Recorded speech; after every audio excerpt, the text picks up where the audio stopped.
Bonjour Yvon, merci de nous accueillir aujourd'hui dans tes bureaux. Salut Jeff et bonjour à tous. Comment es-tu arrivé au Cambodge et en quelle année? Alors moi je suis arrivé fin 2008 au Cambodge pour travailler sur un projet à Kep. En 2008-2009 on sentait qu'il y avait une crise en France. J'ai une société en France et on avait monté une filiale ici pour travailler sur un projet. À la base on devait rester 2 ans et finalement de fil en aiguille on est resté bien plus longtemps. Et en France, donc j'avais une agence d'architecture avec des associés. Ici, c'est une filiale. Aujourd'hui, on a évolué. On a 2 sociétés au Cambodge qui fonctionnent ensemble. Et en France, je travaillais entre autres pour les aéroports de Paris, du temps de Paul Andreu. Donc c'était en sous-traitance pour eux, mais on était intégrés aux équipes et on travaillait énormément sur tout type de structure, d'architecture, sur Roissy notamment, en particulier les façades.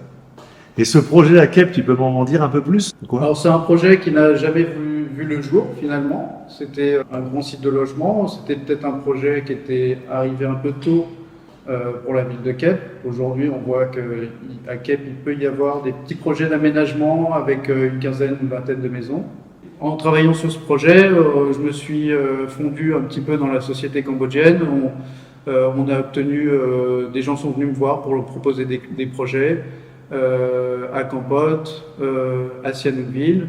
Donc le projet de la plantation qui a démarré en 2013 se continue d'année en année jusqu'à encore aujourd'hui. On continue de travailler sur ce projet. C'est une plantation de poivre qui est autour du lac Secret à Kampot. Donc c'est dans l'arrière-pays de Kampot, là où il y a donc à flanc de colline sur des montagnes, où originellement il y a des plantations de poivre qui avaient disparu et que l'association via l'AFD avait refaire à l'identique les plantations de façon tout à fait traditionnelle. Et la plantation de Kampot, elle, avait un projet à la fois d'habitation, de ferme, et puis ça s'est étoffé et c'est devenu un des pôles d'attraction du tourisme à Kampot, puisqu'ils font des visites et qu'ils accueillent beaucoup de touristes. Donc, il a fallu accompagner toutes ces transformations. En ville, évidemment, on a les contraintes urbaines d'alignement, de voisins, etc., d'ensoleillement, de vue, essayer d'avoir une lumière naturelle un peu dans toutes les pièces. À la campagne, c'est une approche plus globale et on peut faire un peu ce qu'on veut, mais il faut respecter l'harmonie avec le landscape, avec tout le paysage. Donc le challenge est essentiellement de répondre au paysage architecturalement, mais il y a aussi le challenge logistique parce que évidemment c'est beaucoup plus compliqué de construire, notamment à cette époque-là où il n'y avait pas d'électricité aux endroits où on construisait, il n'y avait pas d'eau, il fallait tout générer par nous-mêmes au début du projet. On avait imaginé de travailler en autonomie avec des champs solaires, évidemment des groupes de générateurs, des puits pour l'eau, du traitement, etc.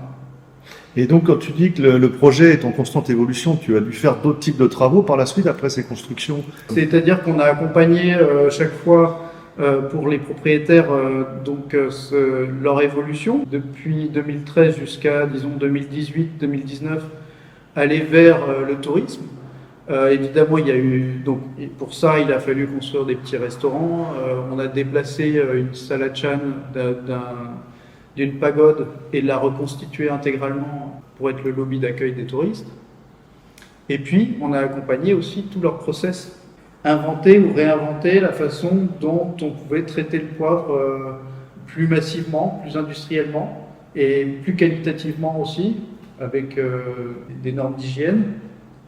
Et puis aussi s'intéresser à des nouveaux produits comme le turmeric, le séchage, avec leurs produits qui demandent des temps de fermentation. Donc on a imaginé des bâtiments complètement dédiés à ça, qui répondaient à la demande. Culinaire, industriel, oui, il y a une évolution. Même disons, dans l'architecture aussi, il y a une évolution. Les premiers bâtiments sont des bâtiments d'habitation, donc ils sont beaucoup plus domestiques, adaptés à la vie de tous les jours. Et les bâtiments, ensuite, dans la seconde période, étaient plus publics. Et maintenant, on est dans des bâtiments qui sont plus industriels. Alors justement, il me semble avoir visité il y a quelques mois à la plantation une espèce de hangar pour le poivre. Oui, ça c'est un des bâtiments intéressants de mon point de vue parce qu'il a permis d'allier un certain nombre de connaissances qu'on avait, à la fois sur le plan architectural et comme on a monté une société qui fait des structures métalliques, on a développé tout un système de charpente métallique adapté à lutter contre le réchauffement. C'est-à-dire que on fait des toitures qui ont des doubles épaisseurs de toiture et qui sont ouvertes dans la partie centrale de manière à laisser s'échapper l'air chaud et recouvertes, et puis il y a un laminage d'air, etc. qu'on a pas mal étudié, qu'on étudie aussi grâce à l'Institut français avec des étudiants en architecture, puisque chaque année, depuis 3 ans, on leur fait faire donc des études de biodynamique dans Phnom Penh, dans les jardins. On leur fait faire prendre des températures des bâtiments intérieurs et extérieurs. On fait comparer ces températures. On essaie d'expliquer et de comprendre pourquoi ça marche bien dans certains cas, ça marche moins bien dans d'autres. Et comment ça marche bien le jour ou comment ça marche bien la nuit. Comme une pagode, ça marche bien mieux le matin jusqu'à midi. Une école, c'est pareil, ça marche assez bien du matin jusqu'à midi ou jusqu'à 3 ou 4 heures d'après-midi. Et ça marche moins bien dans la nuit. Alors, à contrario, la maison traditionnelle cambodgienne, qui est en bois, un peu sombre, elle fonctionne très bien quand on l'ouvre vers 5-6 heures de l'après-midi. Elle fonctionne toute la nuit en ventilation et elle est fraîche, alors que la journée, elle ne permet pas d'y rester. Ce qui permet de voir justement un travail qu'on essaie de poursuivre aussi, c'est toute l'évolution qu'il y a entre la modernité de notre mode de vie et la tradition des bâtiments, la tradition de la construction. Et parfois ça devient antinomique. Et aujourd'hui, on est obligé, on s'efforce en tout cas, d'essayer de retrouver l'harmonie entre ces deux choses-là, parce qu'on doit aller vers un monde renouvelable, parce qu'on doit aller vers des architectures où la ventilation naturelle est de plus en plus présente. Et ça demande justement un peu de soin, à la fois de connaissances et aussi de recherche, parce que c'est pas si évident que ça. On peut souvent se tromper et se faire de fausses idées. Tu as eu des projets à Sihanoukville aussi, hein? Alors Sihanoukville, c'est vraiment la période de 2015-2018 où il y a un boom qui est créé parce qu'il y a un afflux de Chinois sur Sihanoukville, alors dans un tourisme de casino essentiellement. Mais ce boom a généré énormément de construction, donc de condos, de maisons ou de semi-condos. On a eu l'occasion de créer notamment un petit condo qui fait 11 étages en escalier, avec la possibilité d'avoir des jardins à chaque étage, même des piscines dans presque tous les étages, et puis par un système de cheminée, d'avoir aussi cette ventilation naturelle alors qu'on est à flanc de colline. C'est-à-dire que normalement la flanc de colline, ça bloque le vent, mais comme on laisse passer le vent par derrière, ça garde ce côté double orientation. Par ailleurs, on a fait des immeubles qui sont terminés depuis 2016-2017, et il y en a encore 2 qui sont en construction, qui ont pris plus de temps, qui ont eu des coups d'arrêt avec le Covid. Un qui est un appartement qui va être livré incessamment sous peu, et un autre qui est à côté du port, qui a aussi une structure assez intéressante parce qu'on a croisé un petit peu sur les étages, les balcons, de manière à ce que on maintienne l'aspect privé d'un balcon à l'autre et garder un max de vue. Tu as de plus en plus de clients qui te demandent ce genre de choses ou comment ça se passe au niveau du pays? On fait attention justement à toutes ces mesures ou on laisse un peu encore se construire un peu tout et n'importe quoi? Ben, je pense que c'est plein de choses. C'est à la fois les clients qui sont demandeurs, qui savent pas très bien comment prendre la question, donc nous on les accompagne. Et effectivement, il y a une nouvelle génération d'architectes qui est très bonne, qui émerge, qui a aujourd'hui un vécu aussi, qui a de nombreuses réalisations, qui se structure aussi très bien en association d'architecture, qui vont sans doute contribuer au fait que la profession fonctionne mieux, soit mieux reconnue, soit mieux comprise par les clients, que les clients comprennent quel est notre rôle et quelle est notre limite. Et sur le point précis de l'environnement, moi ce qui m'importe aujourd'hui, c'est d'enseigner ça aux étudiants. C'est-à-dire que à force de créer cette méthodologie sur la ventilation naturelle qu'on applique nous-mêmes dans nos propres bâtiments, je veux la transmettre grâce au concours organisé par l'IFC et puis en étant professeur à ECAM-LaSalle, une école d'ingénieurs française, et leur antenne à Phnom Penh est basée dans l'ITC. Donc ça, c'est des étudiants qui sont de très haute qualité, ils sont brillants. Et c'est très intéressant de leur enseigner ça. J'enseigne également auprès des étudiants de l'Institut Préclip d'agriculture, parce que je pense que justement ces étudiants-là qui vont devenir ingénieurs agricoles vont être amenés par la force des choses dans leur métier à construire énormément de choses. Des étables, des porcheries, des hangars, énormément d'éléments qui sont des éléments architecturaux dans une ferme, et qui sont souvent traités de façon très banale, avec des tôles, avec des structures métalliques un peu simplistes. Et alors que sans y mettre beaucoup plus d'argent, on est capable de faire beaucoup mieux. Et donc, de traiter la vie des animaux, de traiter les stockages qu'il y a à faire de manière plus durable. Et on voit comment aujourd'hui au Cambodge, on a de plus en plus de fermes pour du lait. Tu m'as parlé de deux sociétés, donc en fait on parle d'architecture, tu m'as parlé d'une société de métal, c'est ça, non?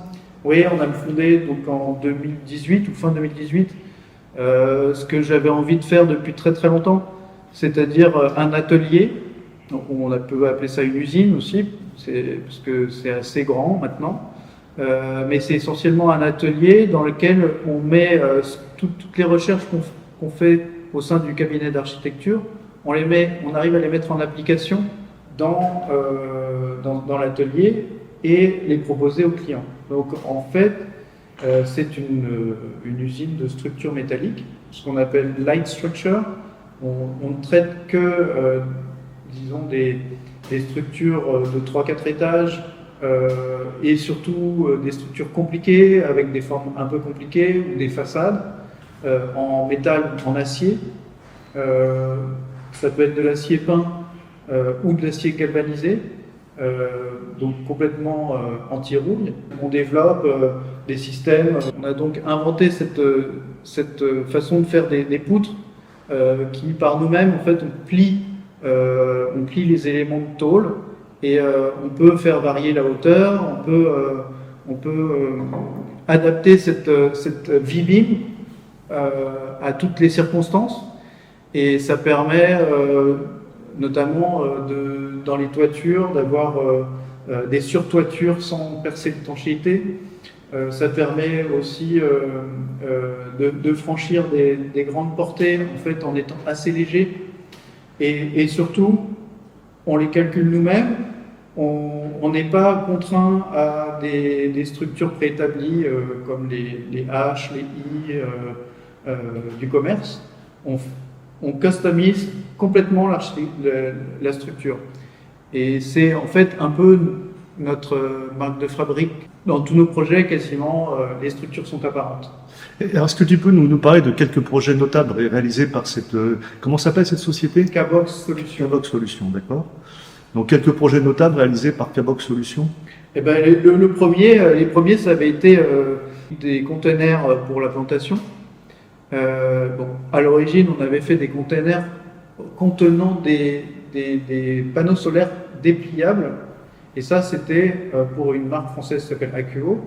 Et on les fabriquait au Cambodge, mais ils étaient exportés, principalement au Mexique. C'était pas du tout pour le marché cambodgien. C'était un produit qui était exporté, qui devait aller en Australie, en Mongolie, dans tous les pays où il y a des cyclones, puisque les champs solaires peuvent être dévastés par les cyclones. Donc là, l'avantage, c'est qu'on pouvait replier les panneaux très vite à l'intérieur des conteneurs, attendre que le cyclone passe et les réouvrir. En fait, en travaillant là-dessus, la plantation nous demande de faire des stockages réfrigérés. Donc on se dit, on va peut-être utiliser des conteneurs, et puis on va les isoler, et puis on va créer autour pour pas dépenser trop d'énergie.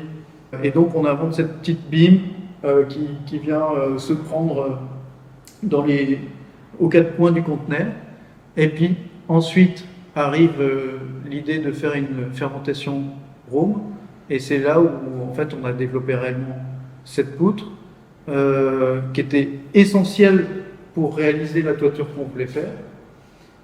Aujourd'hui, on le réemploie également sur une maison particulière, en haut d'une colline. C'est vraiment une maison haut de gamme, mais dans un esprit industriel. Donc tout est apparent, y compris la tuyauterie et toute l'électricité, la plomberie. Voilà. Dans la plantation qu'on avait construite en béton, on laissait aussi également toute la structure apparente. Donc on se soucie d'avoir une structure qui a un certain design, et notamment, en fait, je me soucie du fait que souvent on voit la structure et on pense au poids, et on pense que le dimensionnement de ces structures est lié essentiellement au poids et à la charge qui est posée dessus. Mais il y a aussi beaucoup de contraintes qui sont liées au vent, et il y a des contraintes qui sont liées au contreventement de tout ça.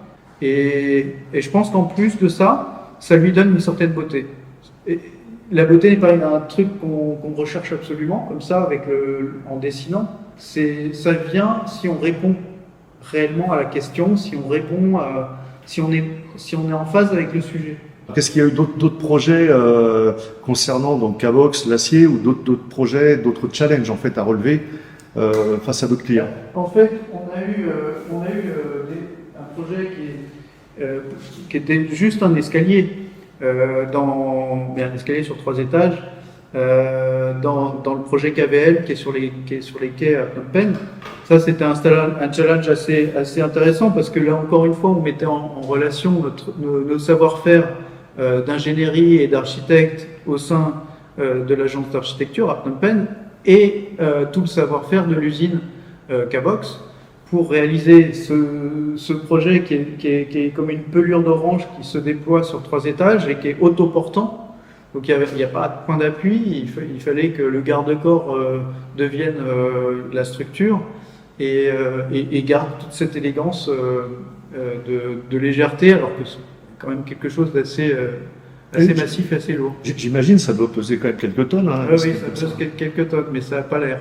Cabox a aussi sa propre autonomie en tant qu'on peut répondre à des appels d'offres de projets qu'on n'a pas dessinés.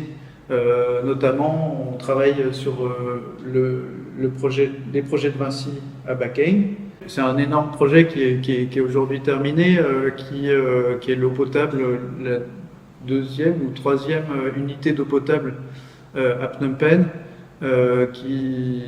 C'est des projets dirigés par la France avec l'ingénierie française de Safège, et puis qui sont gagnés par Vinci Construction, grand projet construction, pour leur savoir-faire en fait mondialement connu sur le traitement de l'eau. Et donc nous, on est simplement des petits sous-traitants.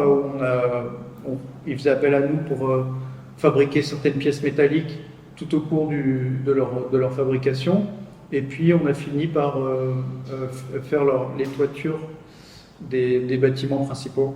Il y a une belle évolution entre ton arrivée au Cambodge en 2008 et aujourd'hui 2023. Ce qui est intéressant, j'ai déjà lu ça dans quelques interviews, c'est la transmission du savoir. Je pense que ça fait quand même partie de notre duty, on va dire, pour les générations futures.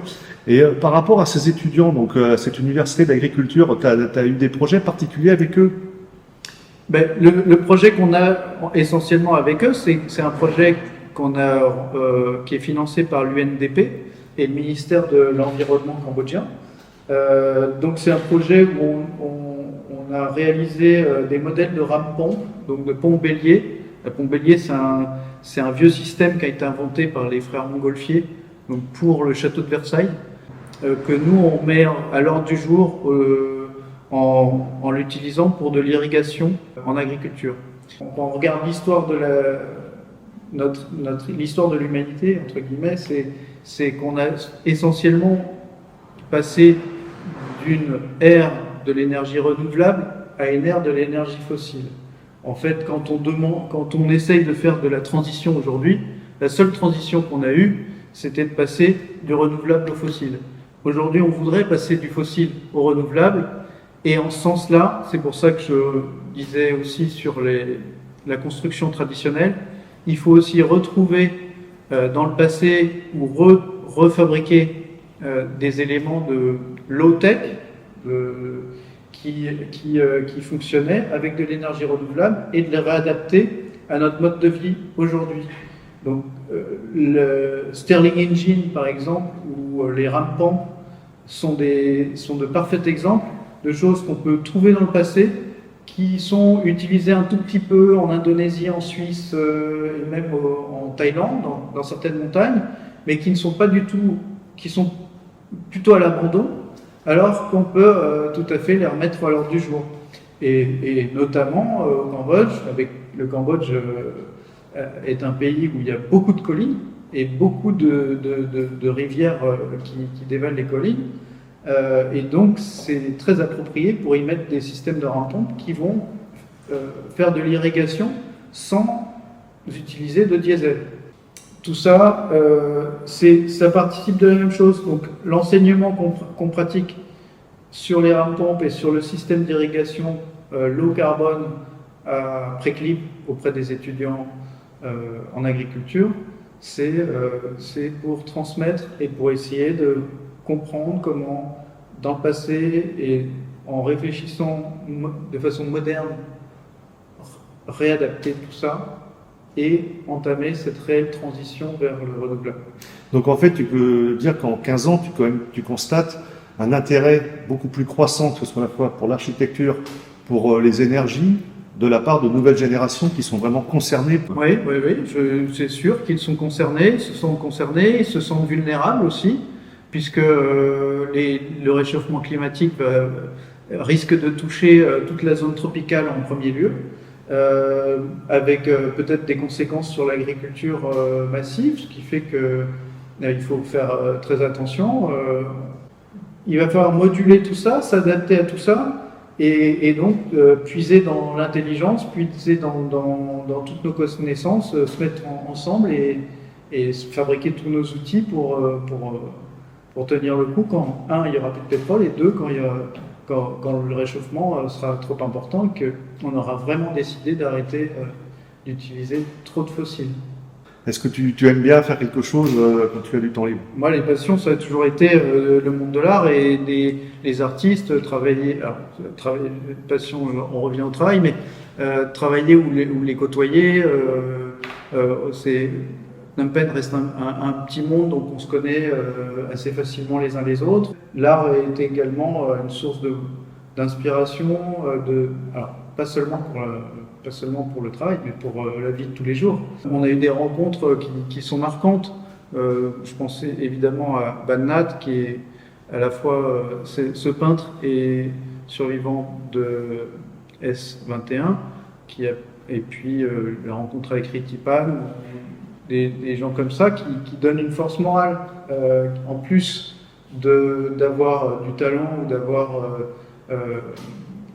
d'être pertinent. ils incarnent pour moi la persévérance, il faut de résister à toutes les choses qui peuvent être dans la vie un peu difficiles. Et est-ce que tu as un projet qui te tient à cœur, un projet que tu aimerais réaliser au Cambodge? Non, non, mais tu peux avoir... C'est intéressant, oui. Ouais.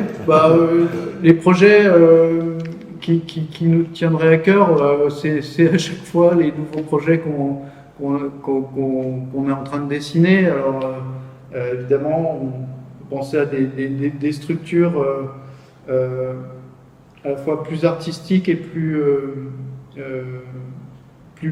monumentales. Bizarrement, on a été contacté pour faire le plus grand cyclo du monde.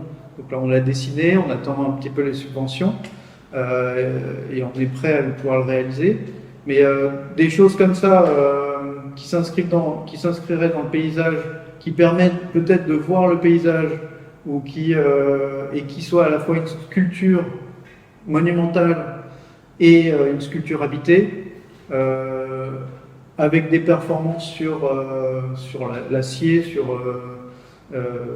sur les structures, ça m'intéresserait. Et donc en fait, tu participes au projet. J'ai interviewé Grégory il y a quelques semaines, justement autour du projet du cyclo. Donc en fait, tu fais partie aussi de ce projet-là. Donc c'est vrai que c'est avec Cabox. C'est un projet assez fou d'ailleurs. Donc toi, le Cambodge, c'est pareil, c'est adopté. Je pense que tu n'envisages pas de quitter le pays. Non, pas du tout. Pour moi, c'est un pays qui nous a accueillis, qui nous a permis de nous exprimer, qu'on respecte fondamentalement, à la fois sur ses traditions, sur sa modernité. Enfin, on voit bien que on est les bienvenus. Ok, bah écoute Yvon, je te remercie beaucoup pour cette interview aujourd'hui. Donc je te souhaite bonne continuation dans tous les projets, Cabox et l'architecture, et puis j'espère peut-être une prochaine fois pour une nouvelle interview avec de nouveaux projets à montrer un peu à tout le monde. Voilà. Au revoir. Merci à toi, merci d'être venu, c'était très sympa et à bientôt.